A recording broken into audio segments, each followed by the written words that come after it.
Ти каза нещо интересно, че си започнал да ходиш на някаква църква. Разкажи ни как стигна въобще да ходиш до някаква църква. Първи курс се бях запознал с хора, те бяха казали, че са християни и са протестанти.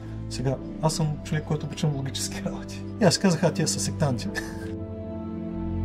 В работата ми, която беше, трябваше да организирам голямо събитие за 3 институции. Събота, 9 часа сутринта. Зала за 100 човека. Се помолях на Бог да се напълни залата, защото това ми зависеше дали ще оставам.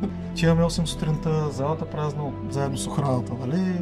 Подреждаме техника, всичко. 8:30 нали сме готови, няма никой. 9 без 10, залата е празна. Мен вече започва да ми се обръща откъде ще дойдат тия хора. 9 без 5, сякаш някой беше държал тия хора на книжка пред вратата, като в 9 без 5 влязоха, напълниха цялата зала. Не знам откъде дойдоха тия хора. Добре, а ти каза нещо интересно, че си започнал да ходиш на някаква църква. Разкажи ни как стигна въобще да ходиш до някаква църква, въобще какво се случи. Да, бях студент, още докато работих в Benchmark Finance, завърших икономическия университет във Варна, но там се сблъсках с реалността и разочарованието от обучението. Радвам се, че тук има хора, които са били в добри университети, но тук съм благодарен, че университета не ми пречи на образованието, на развитието. Поне не ти пречиш, да. Но пък се оказа полезно, точно защото се срещнах и с подходящи хора, защото просто трябва, хубаво е хората, които преподават, да са практици в някаква сфера. И магистратура завърших, да. Но това, което ме накара да се замисля е, че аз имах добра работа, започвайки с български инвестиционен брокер. Имах си тогава приятелка, с която имахме взаимоотношения. То всичко ми беше добре. Нямах проблеми, някакви нещо, катаклизми да имам в живота ми, които да ме накара да се замисля, но в един момент една такова желание, което за какъв е смисъл на живота? Нали? Ако правиш пари, докъде ще стигнеш? Нали? За какво ще ги ползваш в един момент? Ако се интересуваш от жени, половината от населението на Земята е жени. Не може да се с всички. Нали? Какъв е смисъл? Нали? Нещо ме чувъркаше и бях просто така от любопитство започнах да се интересувам какво казват другите за смисъл на живота, какво има след смъртта. Аз обичам да има логика, обичам да разбирам нещата по някакъв начин, да подредем. Обаче виждам, че има неща, които наистина науката и света около нас не може да обясни по рационален начин. Или може да е 1% от всички неща, които ги говорят по телевизия или по събития, но има неща, които са неясни. И бях започнал да се интересувам от езотерика. Обаче има неща, които си противоречат. Просто четох книги, интересувах се от темата. Не ми задоволи така, не получих отговорите, които то не ти дава отговори езотериката. Да, казва ти, че има някакви странни неща, някакъв духовен свят, но нищо повече. После реших да пробвам с сахаджа йога. Срещнах се с хора, които практикуваха йога, медитация и си казахме, това може да е интересно. Търсят мир, спокойствие тия хора, нали? Обаче почнах да практикувам, но пак това, което ми обясняваха, не ми се връзваше в... Те се противоречаха в някои от нещата, които ми обясняваха дори на мене. То самата йога и медитация, това са духовни практики, разбира се, не е, нали, просто някакви духовни упражнения. Прераждането за индийците е проклятие. Нали, те искат да прекъснат този цикъл. Нали, когато изучаваш и разбираш какво всъщност те практикуват, то това е нещо, от което те не искат да бъдат част. И всъщност западната култура приема като нещо екзотично, а всъщност в корена на нещата това е нещо, което те не харесват и искат да избягат от него. И си казвам, значи това не е нещо, което ми отговаря на въпроса. Щом те искат да избягат, в корена на нещата искат да избягат от него. Във Варна, понеже там съм, има така наречените дановисти, бяло братство. И понеже пак се запознах с такива хора, и си казвам, да ги питам пък те какво мислят за живота. Ходих при тях, интересувах се, водиха ма пак имат на книжарница с езотерична литература, където смесват нещата, но то се оказа, че те смесват всичко. Хиндуизъм, всякакви култури и течения, просто те не отхвърлят нищо, което в един момент те си противоречат самите идеологии една с друга. Пак не ми се връзваха нещата. Всеки казваше неговата гледна точка за живота, ама тя си противоречи дори с неговите си виждания. И в един момент Рудолф Штайнер, има такива Гурута, Мангуров, такива хора, които се представят за гурута в Варна, които събират хора в някакви зали, нали, за по-културно, нали, обясняват пак за смисъл на живота и пак нещо не е както трябва. През цялото това време имаше първи курс се бях запознал с хора, които в университета правят различни събития, организации. Те бяха казали, че са християни, са протестанти. И аз казах, тия са сектанти. Някакви сектанти, да. И гледах да не общувам никак с тях. Нали, ходих при всякакви други, обаче тия викам, те ми говорят за Исус Христос, значи са някакви сектанти и реших да ги игнорирам. И обаче, понеже другите не ми даваха отговорите, които искам, викам накрая ще отида да питам какво те мислят за живота. Нали, те са някакви духовни хора, искам, нали, пък те бяха готини хора, нали, не се напиваха, не ходеха по дискотеки, не правиха проблеми. Странно. Нали, много приятни, нали, такива като взаимоотношения, балансиран живот имаха, нали. Си казах, ще ги питам, нали, нищо не губя. И извиках един от тях, защото пак се бях запознал и викам, искам да излезе, да дойдем, да отидохме на едно кафене, седнахме така да пием пепси и викам, имаме едни въпроси, искам да видя какво християнство казва за тия въпроси.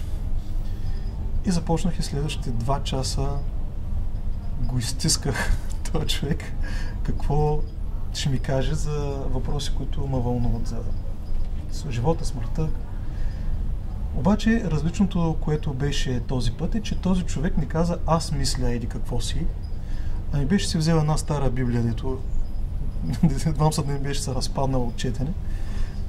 Отваряше ми Библията и ми четеше стихове от Библията на отговорите, които аз задавах. И той ми даваше на въпросите, които аз задавах, той ми даваше отговорите чрез стихове от Библията. И това 2 часа. И през цялото време, когато той ми казваше прочиташ си дадения стих и това през цялото време нещо в мен ми казваше, това е истина. Сега, аз съм човек, който обичам логически работи. И в един момент това е някакво много силно усещане, което ми казва, това е истина, това е истина, това е истина. И това беше момента, в който си казах, ако тази книга, която е писана преди толкова хиляди години, има отговорите, които аз задавам сега и аз ги приемам и нямам никакъв аргумент дори, или логика, или вътрешно нещо става в мене, което ми казва, че това е вярно, значи всичко, за което пише в тази книга, трябва да е така. Или за този, който пише в тази книга, е така.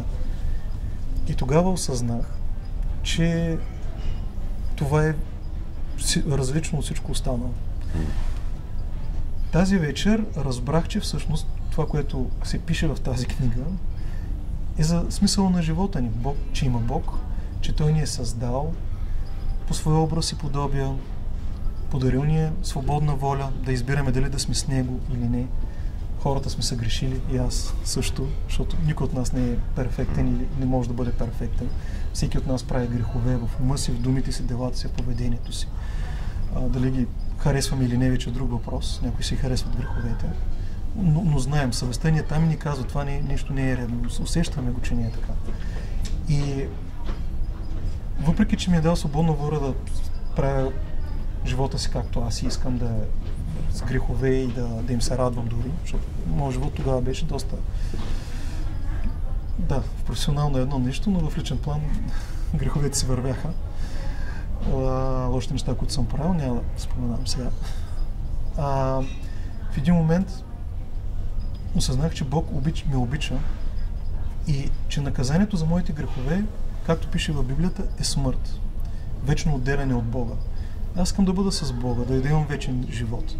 И че Бог ми предлага прошка на всичко, което съм направил до сега, въпреки че не съм съвършен, въпреки че се остана несъвършен, да ми прости греховете. И отново един ден, когато приключа земния си път, всъщност няма да приключа земния си път, ами ще продължа да живея във вечността. Това е християнството. Че Бог обича всеки един от нас и иска и готов да ни прости. и той ни чака да се върнем при него. И тогава ме поканиха и ме предизвикаха да се помоля, Бог да ми прости греховете.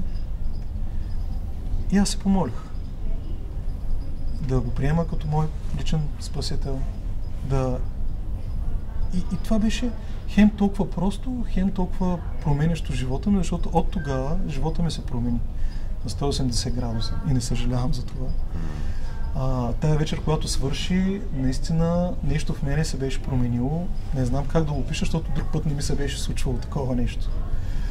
Излязох си от заведението, кафето вече, това беше на 12 април 2008 година, около 8 часа вечерта. Този ден го запомних за живота си, защото вече знаех, че живота ми продължава някъде във вечността. Тук съм само временно. Мир, спокойствие. Аз исках да контролирам нещата, преди това да нагласяш ситуации, да успяваш, нали, по някакъв, по човешки начин. В един момент толкова се успокоиш, че живота ми не зависи от мен, някой друг контролира нещата, че такъв мир ми дойде, че мир и спокойствие. Вече знам къде отивам, какво правя. И оттам нататък минаха няколко дена след това.